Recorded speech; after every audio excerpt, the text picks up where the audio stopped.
I love you, my wife. It is 25 years now. I love you too, my beloved husband.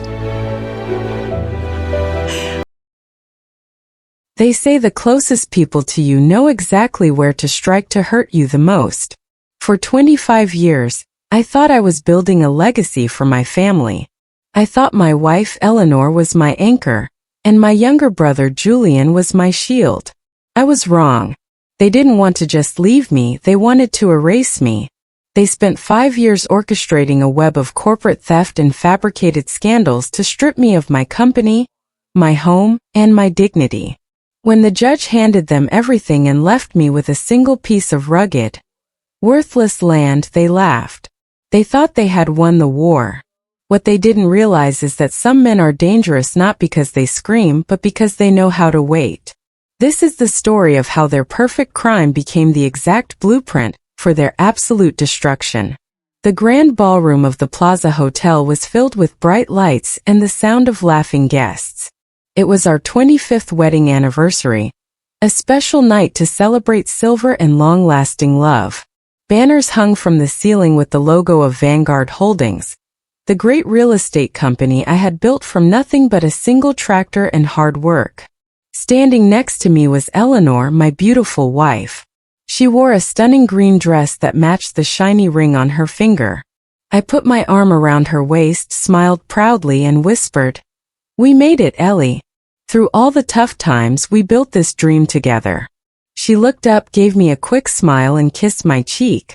But her lips felt unusually cold, like winter ice.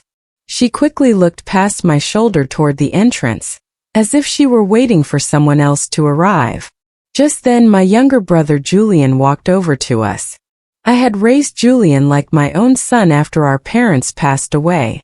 I brought him into the business, taught him everything I knew about engineering and building, and gave him a high-paying job he hadn't truly earned yet. He held up a glass of juice with a big, charming smile. "To the great Arthur," Julian said cheerfully, "the man who always finds a way to win." We tapped our glasses together and I smiled, completely missing the secret look that passed between my wife and my brother. It was a quick, knowing glance, like two wolves watching a deer walk right into a hidden trap. If I had been paying closer attention, I would have noticed the warning signs months ago. There were the late-night business meetings Eleanor suddenly started having alone with Julian. There were missing pages in our monthly financial notebooks that Julian told me not to worry about, promising it was just boring math paperwork. I remember the way Eleanor's phone would ring late at night, and she would quickly step out into the dark hallway to speak in a hushed whisper, claiming it was only her sister calling from far away. But I trusted them with all my heart. Love made me soft, and believing in my family made me blind to the truth. I truly believed the foundation of my life was built on solid, unbreakable rock. I had absolutely no idea that the two people I loved most in the world were already digging a deep hole right beneath my feet, waiting for me to fall. Exactly 3 weeks after our big anniversary party, my perfect world completely shattered. It did not happen slowly. It happened all at once, like a sudden storm. I walked into the Vanguard office building at 9 o'clock in the morning, expecting a normal, quiet meeting about our building projects. But when I pushed open the heavy glass doors of the big conference room, the air felt freezing cold. Every single member of the company board was already sitting around the long table. At the very front sat my younger brother Julian. Right next to him was Eleanor, and she was sitting between two strict-looking divorce lawyers I had never seen in my life. Before I could even open my mouth to say good morning, Julian slid a thick black folder across the smooth wooden table toward me. He told me to sit down, but the warm voice he usually had was completely gone. He sounded like a total stranger. Julian looked right at me and said that the board had just voted to take away my company shares and remove me as the boss of Vanguard Holdings, starting right that second. I laughed because I thought it was a mean joke.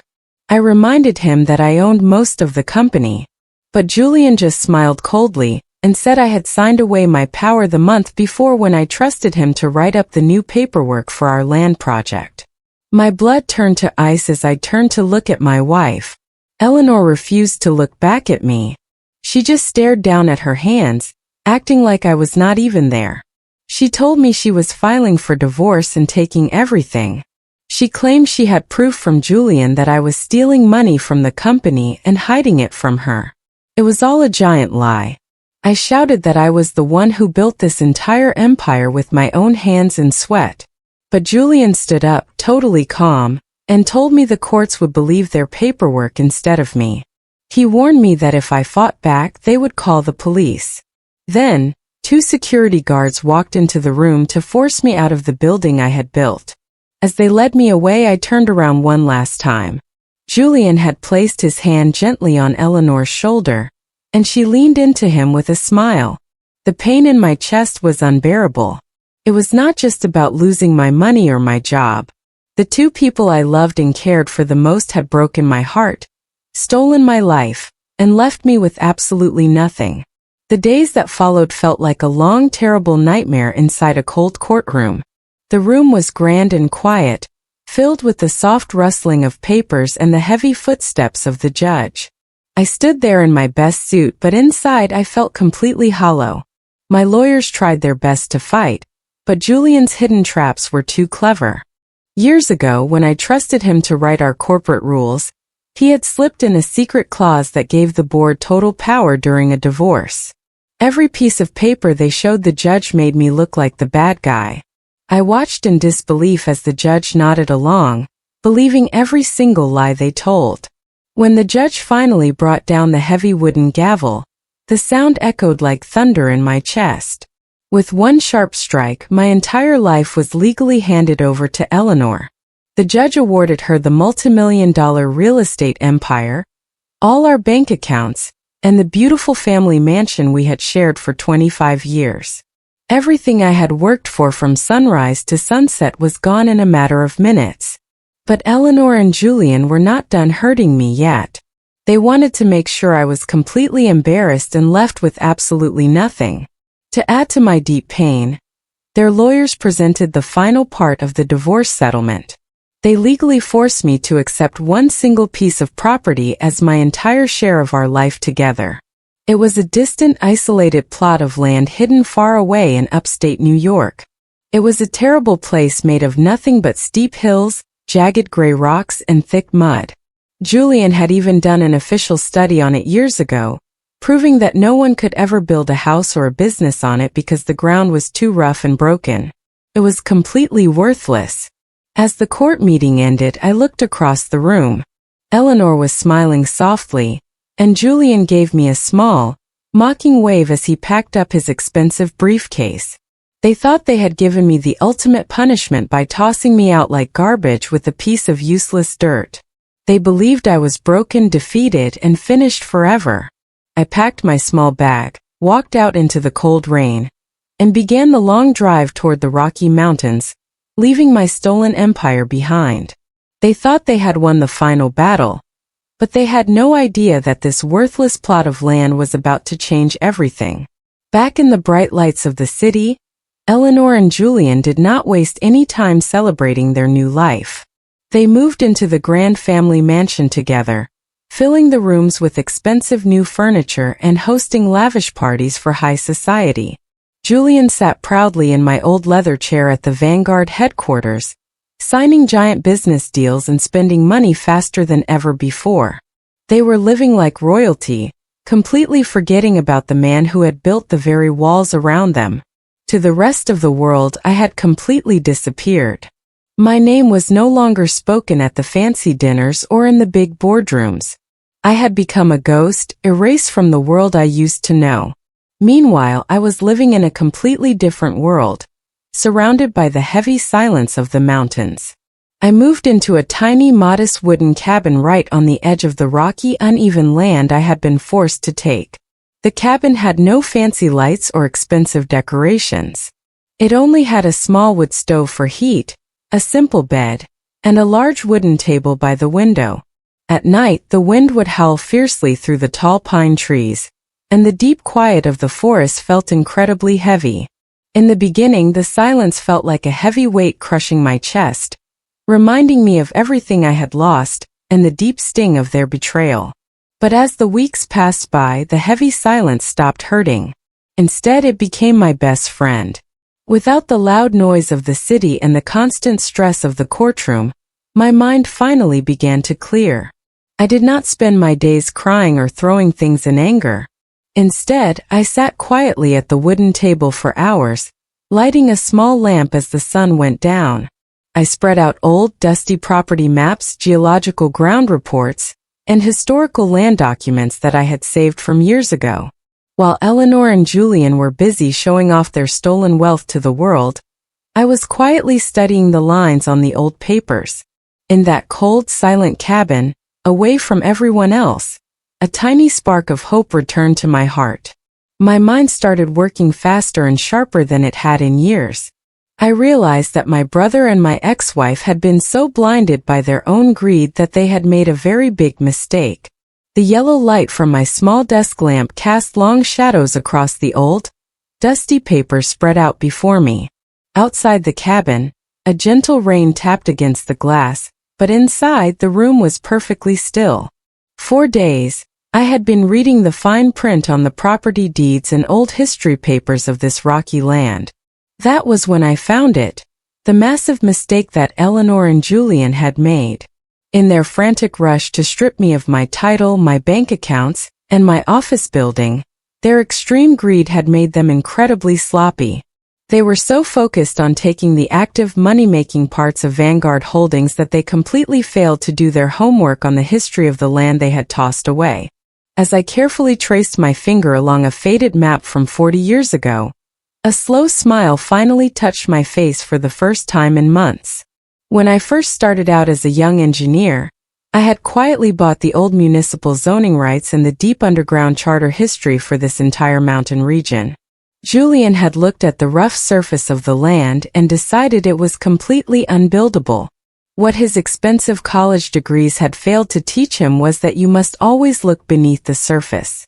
This rocky plot was not just a useless pile of dirt and stones. It was actually the exact geographic throat of the entire valley.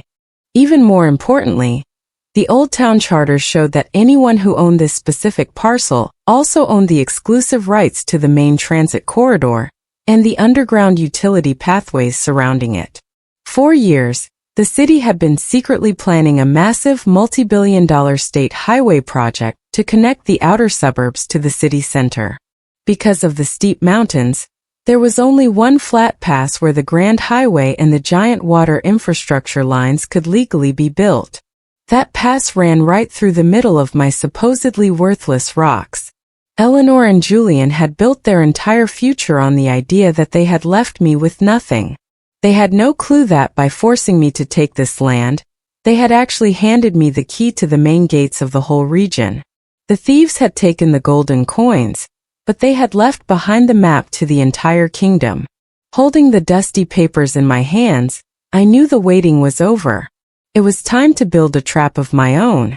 A few weeks later, news from the city reached my quiet cabin in the mountains. Eleanor and Julian had just announced their biggest and most expensive business plan yet. They wanted to show everyone that they were doing perfectly fine without me, so they planned to build a massive, multi-million-dollar luxury shopping and commercial hub right at the edge of the valley. To pay for this giant expansion, they had to borrow an incredible amount of money from the big city banks. They risked almost everything Vanguard Holdings owned, including our original family mansion, using them as a promise to pay the banks back. They were diving headfirst into deep debt, blinded by their desire for fame and even more wealth. They thought they were dealing with cold, distant bankers who only cared about monthly payments. What they did not know was that I was already moving my pieces across the chessboard. Using the money I had saved over the years and working quietly through a private, hidden Swiss trust account, I began to make my own moves. A hidden trust meant my name was completely erased from all the official banking papers. To the rest of the world, it just looked like a large, faceless overseas company was interested in the project. Slowly and carefully, I began buying up the exact bank debt that Eleanor and Julian were creating. Every time they signed a new paper to borrow more money for concrete, steel, and workers, my hidden company bought that debt from the local banks. It took months of absolute silence and patience. I had to live simply in my small wooden cabin, eating basic meals by the fire, while millions of dollars moved across international lines under my command. By the time winter arrived, an amazing thing had happened. Without ever stepping foot inside a city building, and without either of them ever finding out, I had successfully bought up their entire loan. I was no longer just the exiled ex-husband hiding in the rocky woods. I had secretly become their primary lender. I held their entire future, their stolen company, and the keys to their fancy home right in the palm of my hand. They thought they were flying high into the clouds, completely unaware that the safety net beneath them belonged entirely to me. Spring arrived, and the sound of heavy trucks and loud engines filled the valley. Eleanor and Julian had just poured the last of their available cash into the construction site. Deep concrete foundations were dug, and giant steel beams were lifted into the sky. They had spent every single dollar they had, fully believing that shoppers would be walking through their grand luxury hub by the end of the year. They felt completely unstoppable. But just as the project reached its busiest moment, the ultimate disaster struck out of nowhere. The state government issued a sudden total freeze on all construction at the site. The official notice arrived like a sudden lightning bolt on a clear day. The state engineers had finished mapping the route for the new multi-billion-dollar highway project. To their surprise, Julian's grand design had a massive flaw. The main highway access points and the vital water pipelines needed to keep the shopping hub alive had to run directly through the mountain pass.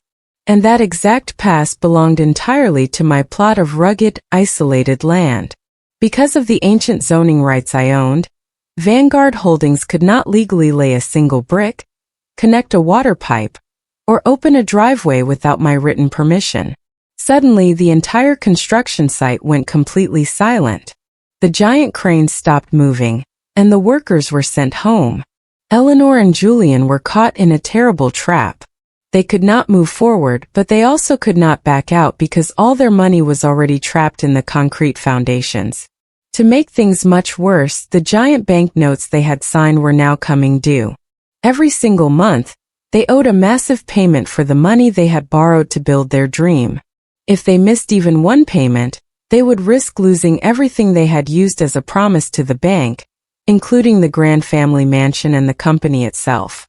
They frantically called the banks, begging for extra time and screaming for help, completely unaware that the faceless lender on the other end of the line was the very man they had cast away into the wilderness.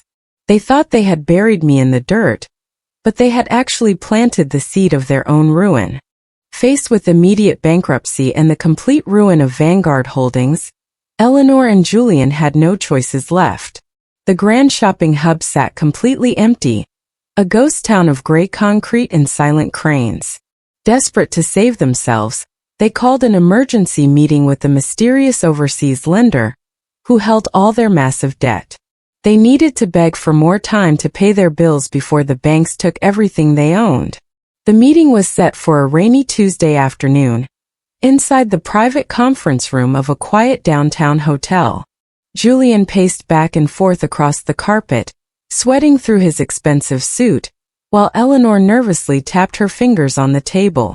They were terrified, knowing their entire future depended on the kindness of a stranger.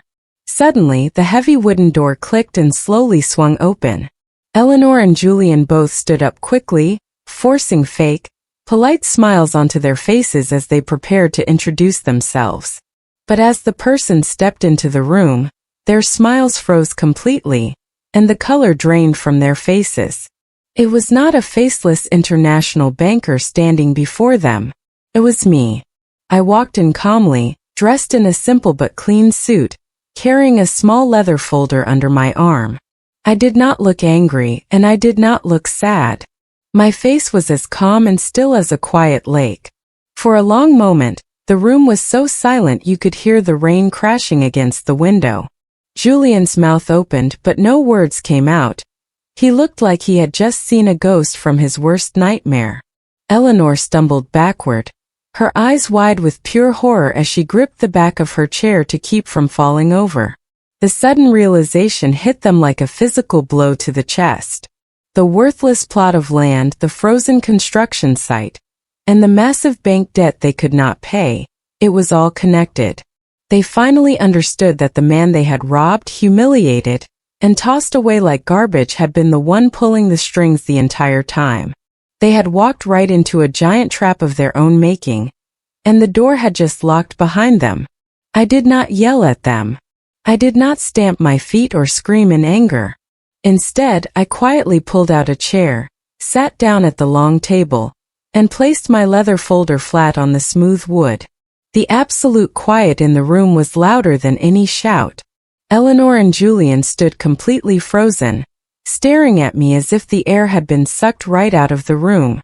I looked up at my brother and my ex-wife, keeping my voice perfectly calm and steady.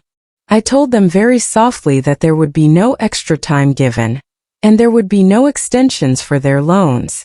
With a chilling calmness, I opened the folder and explained the truth. I told them that my private trust company had legally called in the entire debt.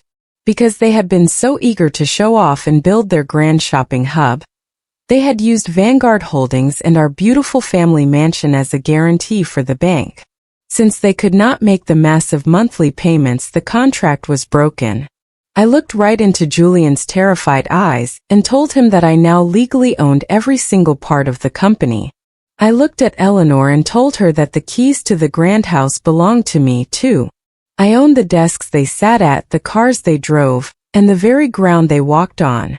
Everything they had stolen from me now belonged to me once again. Eleanor began to cry, her hands shaking as she begged me to remember the 25 years we had spent together. Julian dropped to his knees, sobbing and asking his big brother for forgiveness, promising he would make things right. But their tears could not wash away the years of secret lies and backstabbing. I did not feel happy to see them suffer, but I felt a deep sense of justice. I reached into my folder and pulled out a single official white paper. I slid it across the table until it touched Eleanor's trembling fingers. It was a legal 24-hour eviction notice. I told them they had exactly 1 day to pack their clothes and leave the house I had built with my own hands. 2 years ago, they had escorted me out of my own building with security guards and laughed at my ruin. Now they were the ones being cast out into the cold. I stood up, buttoned my coat, and walked out into the rain, leaving them alone in the quiet room with the wreckage of their own greed. In the weeks that followed, the grand empire Eleanor and Julian had tried to steal completely vanished from their grasp, and so did their love. Without the fancy cars, the millions of dollars, and the high status to hold them together, the deep rot in their relationship finally showed. The heavy pressure of sudden poverty and public embarrassment broke them completely. Instead of working together, they turned on each other with a bitter, burning hatred. Eleanor blamed Julian for making sloppy mistakes with the land paperwork and the banks, while Julian screamed at Eleanor, calling her greedy and wishing he had never helped her betray me.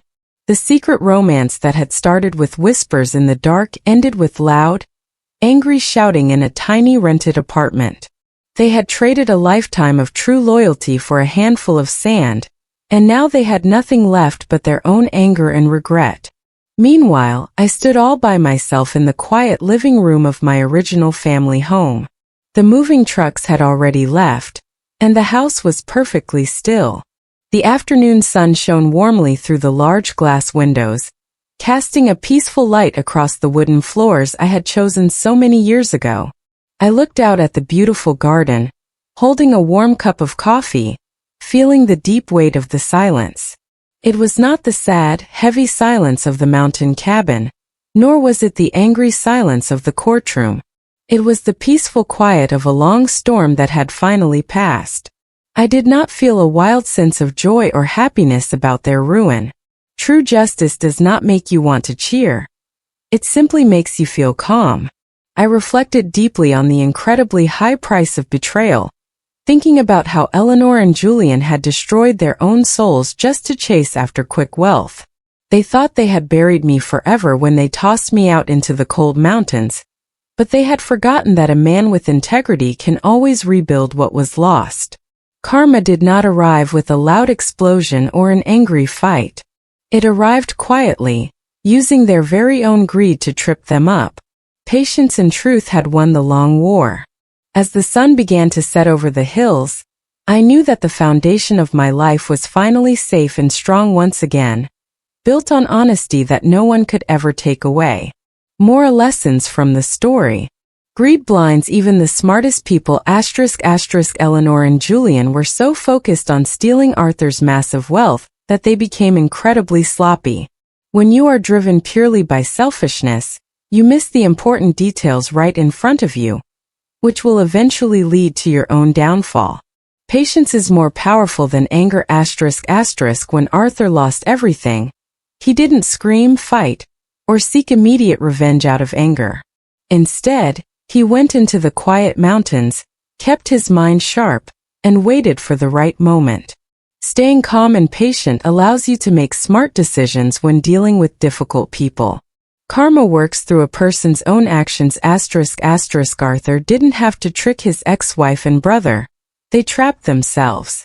Their own dishonesty and greed built the trap that ruined them. In life, the bad things people do to others often find a way to turn around and catch up to them. Integrity is the strongest foundation. Eleanor and Julian's relationship was built on lies, so it fell apart the moment their money disappeared. Arthur's life was built on honesty, hard work, and engineering knowledge. Even when he was left with nothing, his strong character allowed him to rebuild his life from the ground up.